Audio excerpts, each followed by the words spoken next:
আপোনাৰ ঘৰত ব্যৱহাৰ কৰা গ্যাস সিলিন্ডাৰটো ভালকৈ মন কৰিছেনে? হোজাই জিলাতো বিভিন্ন অসাধু ব্যৱসায়ীয়ে আচলতে গ্যাস সিলিন্ডাৰৰ পৰা সৎ উপায়েৰে কিছুমান গ্যাস আচলতে তেওঁলোকে ওলাই। গ্যাস সিলিন্ডাৰৰ ওজন আপুনি আগৰ দৰে একেই পাইছেনে? গ্যাস তেওঁলোকে উলিয়াই অন্য সিলিন্ডাৰত ভৰাই তেওঁলোকে কলা বজাৰ চলাই গৈ আছে। আগত এমাহ ব্যৱহাৰ কৰিব পৰা গ্যাস সিলিন্ডাৰটো কিমান দিন ব্যৱহাৰ কৰিছে? হোজাই আৰক্ষী অধীক্ষকে গুৰুত্ব দিব লাগে আৰু জিলাখনৰ বিভিন্ন প্ৰান্তৰ যিসমূহ আৰক্ষী চকী আছে সেই সকলক সজাগ কৰি দিব লাগে।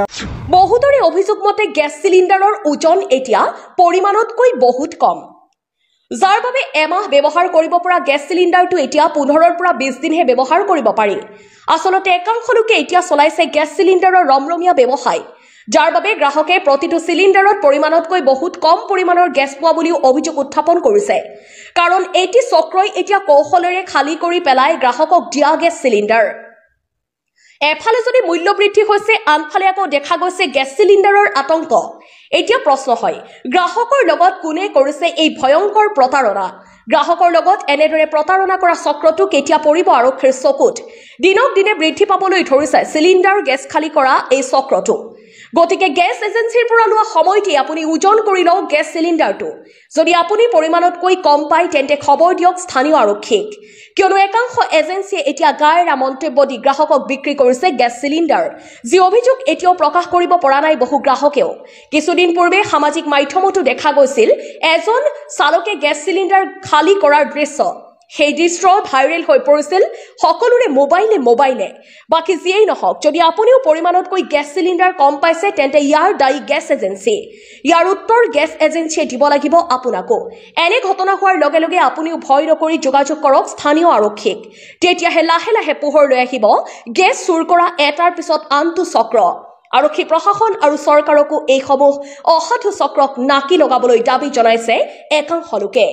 জিলাখনত যি ধৰণে গ্যাস সিলিন্ডাৰৰ ওপৰত এক প্ৰশ্নবোধক চিন আৰম্ভ হৈছে, বিভিন্ন লোকে গ্যাস সিলিন্ডাৰৰ বিষয়ে বিভিন্ন ধৰণৰ অভিযোগ দিবলৈ বাধ্য হৈছে। কাৰণটো হ'ল যে ঘৰত ব্যৱহাৰ কৰা যিবোৰ গ্যাস সিলিন্ডাৰ আছে, পূৰ্বত যদি সেই এটা গ্যাস সিলিন্ডাৰত 1.5 মাহ 2 মাহ 1 মাহ পৰ্যন্ত গৈছিলে, সেই একে গ্যাস সিলিন্ডাৰ শেহতীয়াকৈ 15 দিন বা 20 দিন যায়। গতিকে এই ক্ষেত্ৰত এটা বৃহৎ চক্ৰ, এটা দুষ্ট চক্ৰ জড়িত হৈ পৰিছে আৰু সাধাৰণ লোকসকলক মাধমাৰ দি আছে।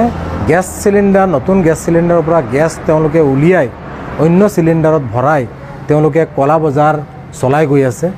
গতিকে এই ক্ষেত্ৰত মই বিভাগীয় কৰ্তৃপক্ষক আহ্বান জনাব বিচাৰিছোঁ যে এনেধৰণৰ দুষ্ট চক্ৰৰ বিৰুদ্ধে বিহিত ব্যৱস্থা ল'ব লাগে আৰু যিসকল গ্ৰাহক আছে, যিসকলে গ্যাস সিলিন্ডাৰ ব্যৱহাৰ কৰে, তেওঁলোকেও গেছৰ সিলিন্ডাৰসমূহ লোৱাৰ সময়ত সজাগ সচেতন থাকিব লাগে। যদি কম গ্যাস পোৱা যায় তে তাৎক্ষণিকভাৱে আৰক্ষীৰ লগত যোগাযোগ কৰিব লাগে আৰু এই ক্ষেত্ৰত হোজাই আৰক্ষী অধীক্ষকে গুৰুত্ব দিব লাগে আৰু জিলাখনৰ বিভিন্ন প্ৰান্তৰ যিসমূহ আৰক্ষী চকী আছে সেইসকলক সজাগ কৰি দিব লাগে। আৰু এই ধৰণৰ ভুক্তভোগী লোকসকল যেতিয়াই আৰক্ষীৰ কাষ চাপিব, এই কলা বজাৰৰ যি সিন্ডিকেট চলি আছে গ্যাস সিলিন্ডাৰৰ, এই সিন্ডিকেট বন্ধ কৰাৰ ক্ষেত্ৰত আৰক্ষীয়ে সঠিক আৰু গুৰুত্ব সহকাৰে তেওঁলোকৰ দায়িত্ব আৰু কৰ্তব্য পালন কৰি এই দুষ্ট চক্ৰবোৰক উচিত তদন্ত মৰ্মে কৰায়ত্ব কৰিব লাগে আৰু কঠোৰ শাস্তি দিয়াৰ ব্যৱস্থা কৰি এই ধৰণৰ কলা বজাৰ গ্যাস সিলিন্ডাৰক লৈ যি সিন্ডিকেট জিলাখনত চলি আছে, এই সিন্ডিকেট বন্ধ কৰাৰ ক্ষেত্ৰত আৰক্ষীয়েও নিজৰ দায়িত্ব আৰু কৰ্তব্য সুচাৰুৰূপে পালন কৰিবলৈ আমি আহ্বান জনাইছোঁ। News desk report, times দবকা।